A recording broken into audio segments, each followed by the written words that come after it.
Risk itself, the definition of risk is the effect of uncertainty on objectives. First off, when we talk about objectives we nearly always mean the future. There's always uncertainty associated with the future, particularly the further you get away from today. And there's all the uncertainties, whatever they might be, to do with the context of use we're talking about. So it's those uncertainties. Are we confident the context of use is never going to change? Are we confident that Helen's always going to use the chair well? She's not going to get so excited at work and jump up and down, and that sort of stuff. So it's all those uncertainties come into that. Yeah. And so the way we identify the impact of that is to use that term risk. Risk is that the probability of something happening with the consequences, right?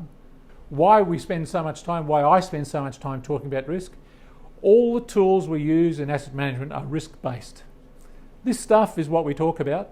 What we talked about here, nearly all the tools, 99% of all the tools use this same approach.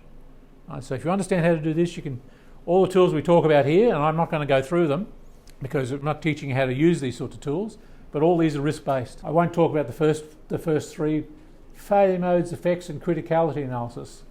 That's what we did on that chair. The failure modes is how does the chair fail? Criticality analysis is what happens when the chair fails, and what are we going to do about it? Does that make sense? So that we actually did a FAMICA on that chair, but we didn't give it a fancy name.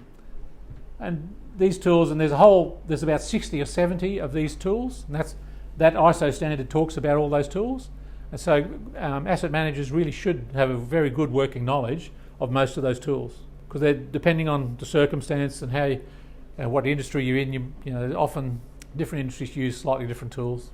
But I'm not going to go through that list other than to say this is the standard list that most asset managers would use, but they're all risk-based. Risk-based means they understand the probability of bad events occurring, and they understand what the consequences are of those bad events. And all that is supported by the history and the data of the stuff that we've collected and other people have collected. From my perspective, when you do this analysis, it quickly becomes obvious where you don't have data. No one else might have the data either. But you've got to make your mind up. You can't do nothing day one, so you have to figure out a reasonable approach on day one of what to do. So you might be quite conservative on how you put your maintenance program together, the frequency that you put your maintenance program together. So if we knew the data, we said let's check the wells, check for cracking every 6 months. If we didn't have the data, we'd say do it every 2 months. Yeah, until we collect our own data to enable us to make an informed decision. Yeah, so this whole section on today is about now that we've got this data, it enables you to do stuff.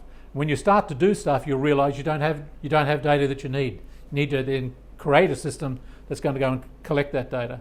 At the end of the day, you have to be able to argue, based on fact and logic, how you've determined an appropriate response to mitigate the risk associated with use of the chair. Yeah?